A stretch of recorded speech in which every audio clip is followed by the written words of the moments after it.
Abonnez-vous et cliquez aussi sur la petite cloche de notification pour ne rien rater de nos prochaines vidéos. N'oubliez pas de partager aussi la vidéo et de la liker.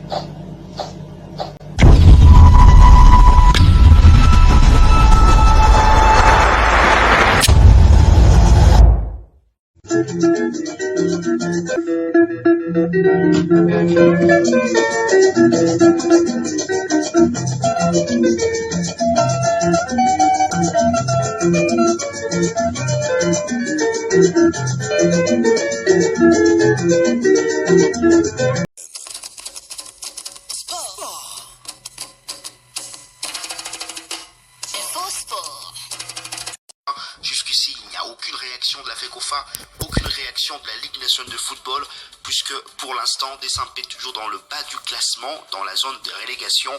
Mais si Desampé récupère ce point, comme les disent ses dirigeants, Desampé sera sûr, en tout cas, d'être maintenu en première division. C'est encore une affaire à suivre, le temps d'avoir les réactions du côté de la FECOFA et du côté de la Ligue nationale de football. Jusque-là, dans les deux parties, on a tenté d'avoir des réactions. Jusque-là, pas de réactions encore enregistrées, mais on va continuer à tenter pour avoir des réactions de deux côtés pour éclaircir les choses ou encore éclairer les choses concernant ce dossier du Daring Club Motema Pembe. On va d'ailleurs revenir sur ce son de Omer Makoutou, qui est donc secrétaire général adjoint du Daring Club Motema Pembe, puisque c'est ces dossiers-là qui vont nous déterminer les noms complets des clubs qui seront relégués en deuxième division. Desampé qui dit qu'il n'est pas encore relégué, puisqu'il y a cette possibilité, selon lui, de récupérer ces 24 points perdu par déduction suite à une décision de la FIFA concernant ces litiges financiers avec ses anciens coachs. Donc Sylvie Meyamwabi va être avec nous dans quelques instants pour cette rencontre. On va aussi parler au cours de cette émission de Coupe Interclub et la CAF avec les demi-finales qui ont donc commencé hier. On va vous donner le résultat de matchs déjà joués, et vous aurez également le résultat de autres rencontres qui vont donc se jouer aujourd'hui pour les rencontres qui vont avoir lieu avant. Donc il y a eu victoire de l'AS FAR devant la Renaissance sportive de Berkane, 2-0 en Ligue des Champions dans ce match 100% marocain. C'est donc une option prise par l'AS FAR qui devra affronter le vainqueur du match entre la formation, qui devra affronter prochainement donc son prochain adversaire. On va vous donner tous les détails en tout cas au cours de cette émission. Voilà, ça sera l'essentiel puisqu'il y aura match. Nous allons aller un peu plus loin, donc vous aurez aussi le temps de pouvoir poser vos questions dans la dernière partie de cette émission. On parlera également du karaté puisque il y a un nouveau président à la fédération congolaise de karaté-do. Il s'agit de Claude Tshisekedi qui a été élu hier. On va revenir sur cette information également au cours de cette émission. En tout cas, ça sera le gros de l'émission pour aujourd'hui puisqu'il y a direct donc priorité à ce match important entre V-Club et la formation de Rangers, puisque c'est un match qui va déterminer la suite de ce groupe B concernant les équipes qui vont se qualifier pour la phase de play-off. Après ce match, V-Club, Dauphin Noir et Céleste FC n'auront plus qu'un seul match à jouer chacun. Voilà, on va avoir Sylvie Meyamwabi en direct du Stade Raphaël. Bon après-midi à vous Sylvie et bon match en tout cas pour cette rencontre entre V-Club et Rangers. On espère surtout qu'il y aura 2 buts puisque V-Club a besoin d'une victoire pour se rassurer. On s'achemine lentement mais sûrement vers la fin de la phase classique du championnat de l'Illico Cash Ligue 1. Il n'y reste plus beaucoup de matchs à jouer. Et d'ailleurs, dans le groupe A, on connaît déjà tous les qualifiés pour la phase de play-off. Mazembe, Lupopo, Don Bosco et Simba sont là les 4 clubs du groupe A à se qualifier pour la phase de play-off. Dans le groupe B, on connaît déjà 2 clubs qualifiés sur 4 pour la phase de play-off. Après le FC Les Aigles du Congo, c'est la formation de l'AS Maniema Union qui s'est qualifiée aujourd'hui grâce à sa victoire 5-0 devant le FC Renaissance du Congo. Ça fait 48 points pour l'AS Maniema Union. En tout cas, il faudrait prendre en compte les points face à MK, puisque jusqu'ici MK est donc exclu du championnat jusqu'à preuve du contraire. Et puis dans sa correspondance, la Ligue nationale de football avait fait savoir que MK allait perdre les matchs, devait perdre les matchs joués entre le 13 le 16 mars jusqu'aujourd'hui, on va dire, voilà, puisque c'était pendant la période de sa suspension. Et ensuite, tous les matchs restants devaient aussi être perdus par forfait. Et parmi les clubs qui devaient bénéficier de ces 3 points face à la formation de MK, il y avait Maniama Union. Justement, c'est pourquoi nous avons compté ce 3 points gagnés face à MK par forfait. Et ça fait donc 48 points pour la formation de l'AS Maniama Union, qualifiée pour la phase de play-off ensemble avec le FC Les Aigles du Congo dans ce groupe B. Et le classement est très serré. On vous l'avait dit, ils étaient 5 pour 4 places. Et on a eu un premier qui s'est qualifié, les Aigles du Congo. Un deuxième qui vient de se qualifier, Maniema Union. Il reste 2 places dans ce groupe B. Et pour les 2 places, il y a 3 clubs. Les 3 clubs ont déjà joué 25 matchs. Et chaque club doit encore jouer un match avant de boucler cette phase classique du championnat. V-Club pour l'instant est 3e avec 44 points, suivi de Céleste FC 43 points, Dauphin Noir 42 points. Dauphin Noir, c'est le club de Candida Mapendo, ce jeune joueur qui est aujourd'hui meilleur buteur du championnat avec 21 buts marqués. Il a établi un record pour ce qui concerne la phase de play-off. Ce serait dommage de ne pas le voir dans pas la phase de play-off, la phase classique, voilà. Il a établi un record concernant la phase classique avec ses 21 buts marqués. Il est donc en train d'aller chercher le record absolu en une saison détenu par Fili Traoré du tout-puissant Mazembe qui avait inscrit 25 buts au cours du championnat la saison 2023-2024. Et ensuite, voilà, il faudra aller marquer 2 buts. Il reste un match à jouer pour l'AS Dauphin Noir. Est-ce qu'il va marquer les 4 buts lors de ce match-là pour atteindre 25 buts, le nombre de Fili Traoré? Est-ce qu'il y aura possibilité? Est-ce que la FECOFA va ouvrir une fenêtre entre la phase classique et la phase de play-off pour permettre aux clubs qualifiés pour la phase de play-off de se renforcer? Peut-être, peut-être pas. Peut-être que ça pourrait donner l'occasion à Candida Mapendo d'être pris par un club qualifié pour la phase de play-off au cas où Dauphin Noir ne se qualifie pas pour la phase de play-off. On n'est pas encore là. Dauphin Noir a encore toutes ses chances. Dauphin Noir a 2 points de retard seulement par rapport à V-Club, 1 point de retard seulement par rapport à Céleste FC. Donc pour que Dauphin Noir s'y qualifie, le club de Goma doit absolument s'imposer lors de son dernier match et espérer de faux pas et de V-Club et de la formation de Céleste FC. Alors que V-Club et Céleste FC n'auront qu'à gagner leur dernier match pour être sûr de se qualifier pour la phase de play-off. Donc, bon, pour Candida Mapendo, ça serait dommage. Hein. Ce serait dommage pour lui de ne pas jouer la phase de play-off et d'aller chercher ses records, puisque, on le sait, dans la phase de play-off, il y aura 14 journées. 7 journées pour la manche aller, 7 journées pour la manche retour. Il aura donc l'occasion de marquer ces 4 buts qui lui restent, voire 5 pour établir un nouveau record pour le championnat. C'est un jeune joueur, et bien ça serait dommage donc s'il ne jouait pas cette phase de play-off avec ses 21 buts inscrits. Alors revenons maintenant à ce classement très très serré entre V-Club, Céleste FC, Dauphin Noir. Je l'ai dit, les 3 clubs ont encore un match à jouer, mais face à qui ces clubs doivent se produire pour terminer cette phase classique? Et là, les adversaires vont aussi peut-être compter. Et je pense que toutes les rencontres doivent être difficiles, certainement. Alors, on va rapidement aller voir le tableau des rencontres. V-Club, son dernier match sera face à l'OC Renaissance du Congo. L'équipe de Céleste FC jouera son dernier match contre le FC Les Aigles du Congo.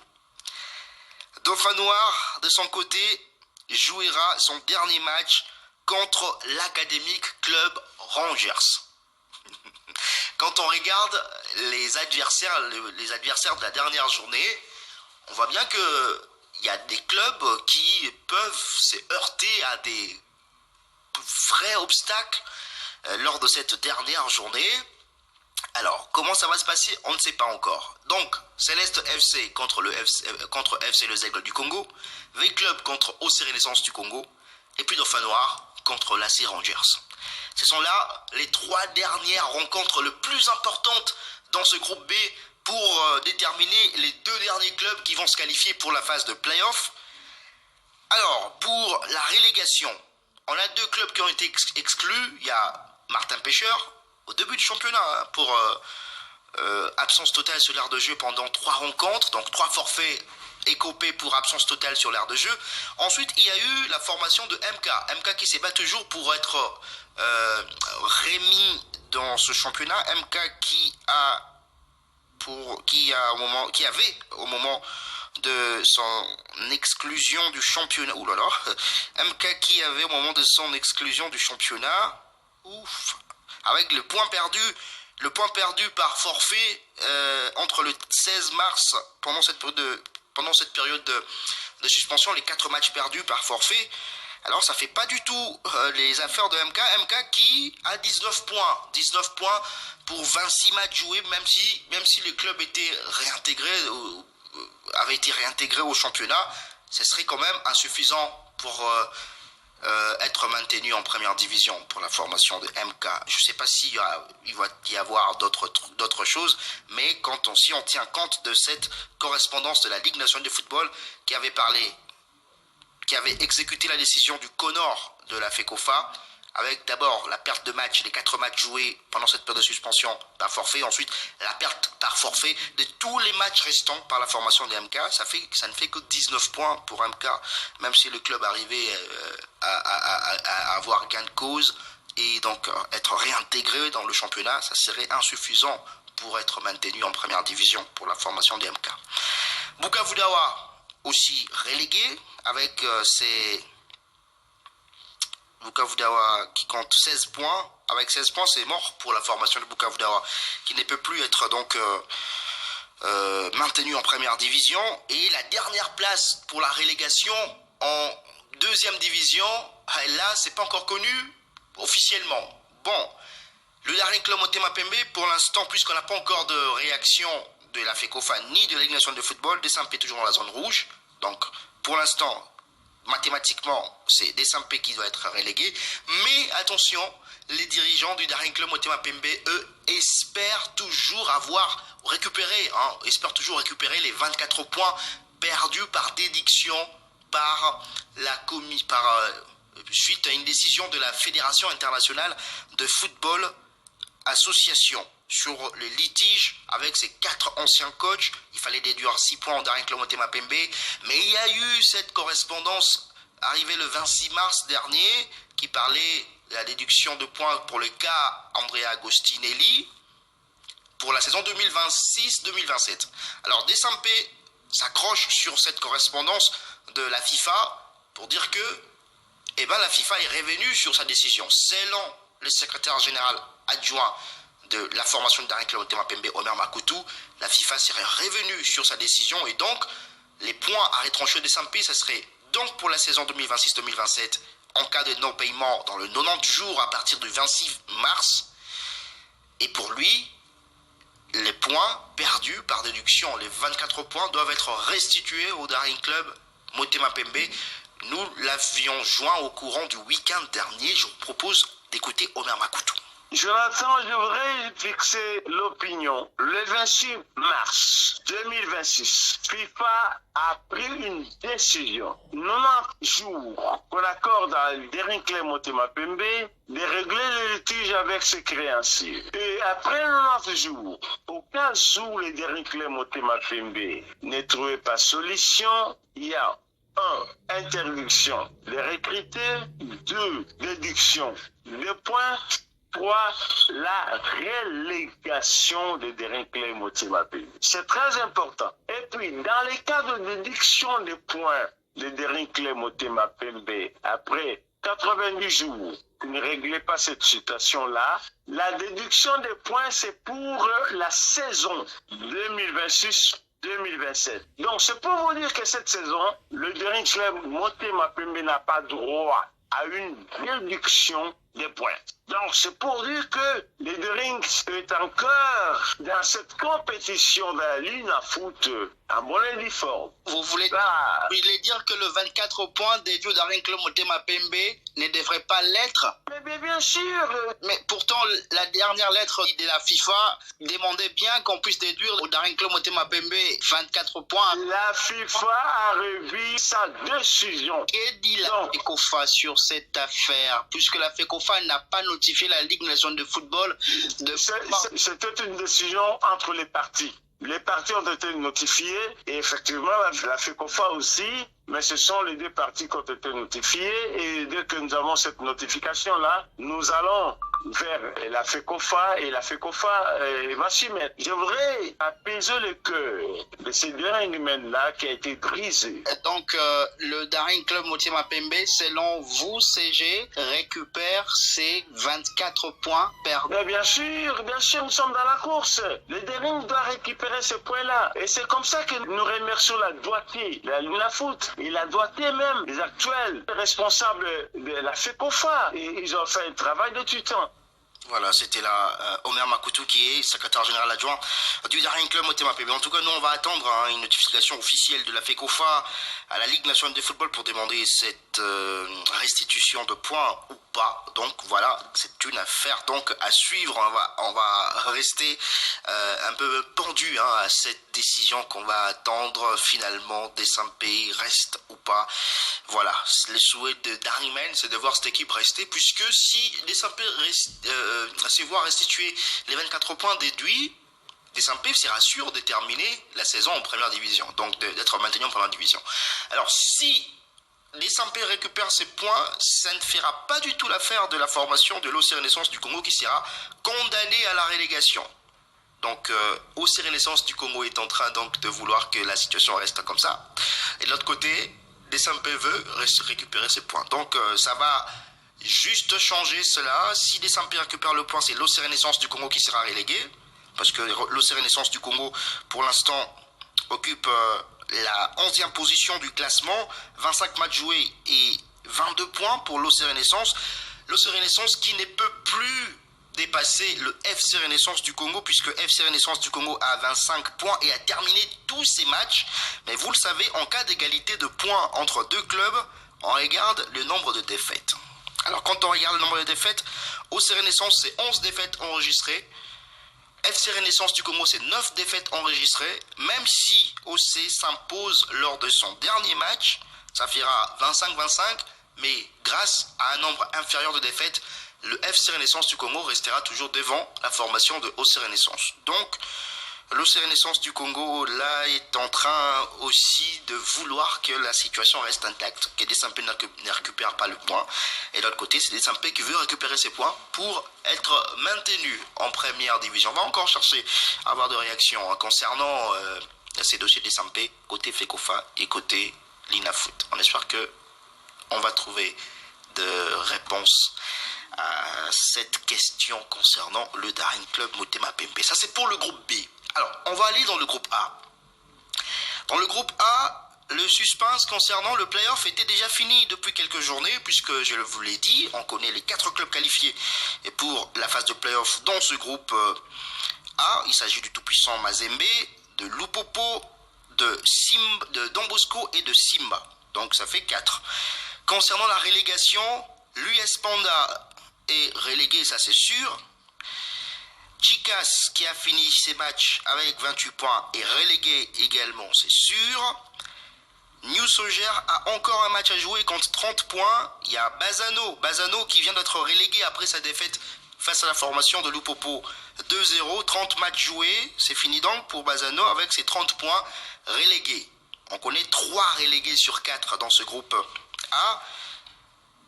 Il y a New Soger qui a 30 points, qui peut encore jouer un match et chercher à passer devant Chinkunku. Chinkunku a 29 matchs joués, 31 points.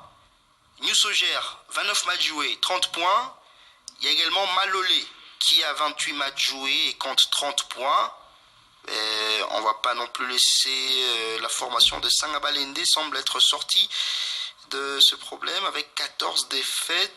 Sangabalende Oui, Sanga-Balende a encore un match à jouer, attention, il peut y avoir une défaite ou pas. Donc Sanga-Balende est sur la bonne voie pour être maintenu en première division, mais pour être maintenu justement il faudra faire au moins un match nul lors de son dernier match, puisque Sanga-Balende a 33 points. Donc voilà, pour la dernière place de relégation dans ce groupe A, il y a New Soger, il y a Malolé, il y a Chinkunku et possiblement Sanga-Balende. Ces 4 clubs-là, Sanga-Balende, vraiment, ce serait compliqué de voir ce club être relégué.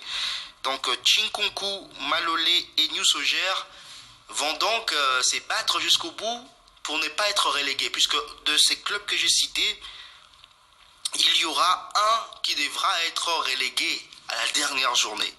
Le club qui a encore le plus de matchs à jouer, c'est Malolé, qui a 2 matchs à jouer avant de boucler cette phase classique qui va se terminer, je pense, la semaine qui va commencer, puisque déjà le 15, je pense qu'il y aura 2 matchs.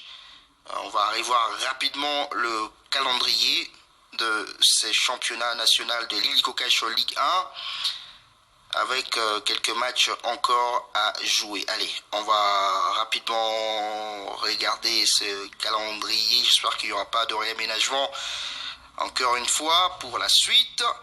Allez, on aura donc pour... Aujourd'hui nous sommes le 12, on aura pour le 14 mardi New Jack contre OC Bukavu Dawa. Ce sera le dernier match de Bukavu Dawa alors que New Jack aura encore un match à jouer. Le 14 toujours, il y aura FC les Aigles du Congo Céleste, ça sera mardi. FC les Aigles du Congo Céleste, ça sera mardi. Et puis mercredi, AS Maniema Union Daring Club Motema Pembe, ça sera à Kindu. Ah ouais. Desampé qui a perdu, il faut rappeler son dernier match contre la formation de Ange Vert sur le score d'1-0. Voilà. Et puis donc... Le même 15, V-Club, donc le même mercredi, V-Club va jouer contre la formation de l'OC Renaissance du Congo. Et puis Dauphin Noir jouera le même 15 contre AC Rangers. Donc voilà. Le Daring Club Motema, cette phase classique va se terminer le 18 dans ce groupe B avec Desampé qui va affronter Étoile du Kivu. Donc je vais parler de New Jack. Je vais New Jack quelque part le 14.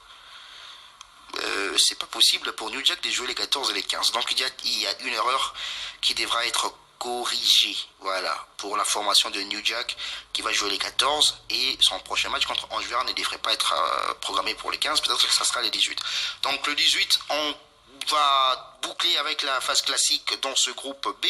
Mais attention, je l'ai dit, hein, il y aura 14 journées pour la phase de play-off. Si on termine... la phase classique, peut-être le 18 ou le 19 avril, il ne nous restera que 12 jours plus un mois. 12 jours plus un mois, ça va nous faire 43 jours. Il ne nous restera que 43 jours pour organiser la phase de play-off. Avec 14 journées, 43 jours, je ne vois pas comment on va terminer cette saison au plus tard les 31 mai. Je ne vois pas. 43, 14, même s'il faut faire jouer le match tous les 3 jours, donc ça va faire 46 jours, non, ça va faire 42 jours, ça sera chaud, ça sera serré, en tout cas on verra bien, mais on tend vers une dérogation, une demande de dérogation pour terminer le championnat. Ça sera compliqué pour aller jusqu'au 31 mai et terminer ce championnat avant le 31 mai, puisque, je le rappelle, on n'aura que 43 jours. La Lina Foot donc aura 43 jours pour organiser cette phase de play-off, cette phase de play-off qualificative pour les coupes interclubs et la CAF la saison prochaine.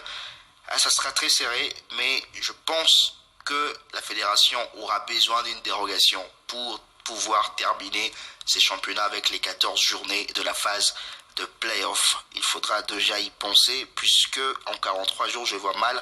Même 43 jours, il faudra que le calendrier de la phase de play-off soit d'abord publié, pour que les équipes sachent contre quelles équipes elles vont jouer, vont commencer cette phase de play-off.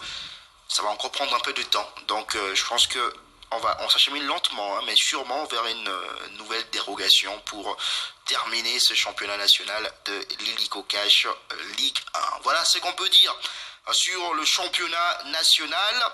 Et pour parler de FIFA Series, ces matchs organisés par la FIFA, la RDC qui a battu l'Indonésie aujourd'hui sur le score de 7-1. Les seniors dames de la RDC se sont imposées sur le score de 7-1 dans ces matchs, dans cette série de matchs que la FIFA organise désormais, ce qu'on appelle FIFA Series. Belle victoire donc, les léopards seniors dames de la République démocratique du Congo. Allez, on va vous donner quelques informations également concernant le football africain avec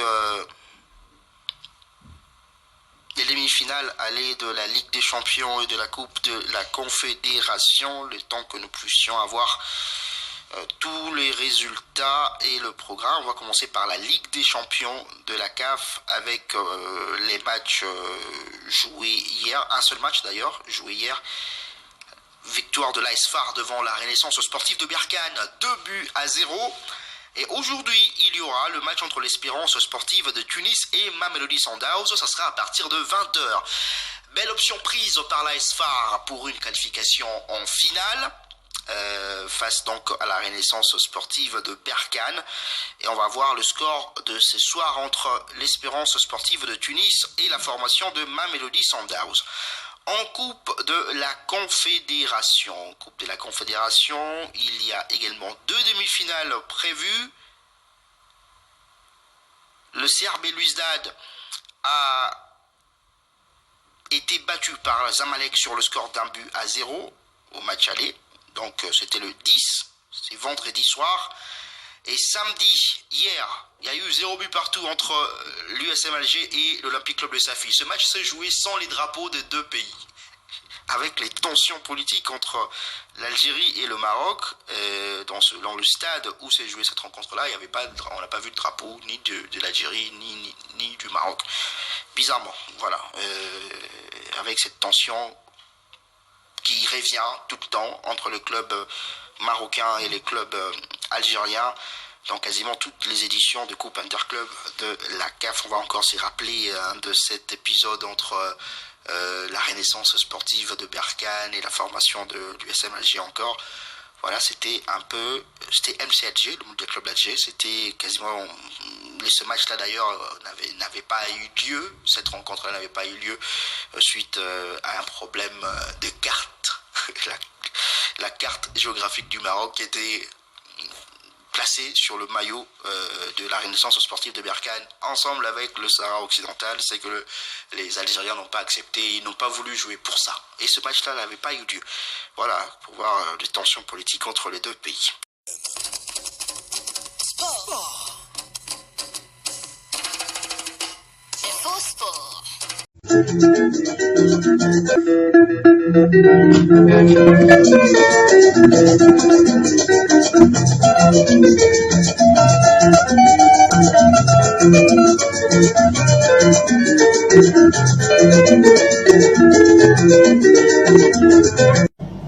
Abonnez-vous et cliquez aussi sur la petite cloche de notification pour ne rien rater de nos prochaines vidéos. N'oubliez pas de partager aussi la vidéo et de la liker.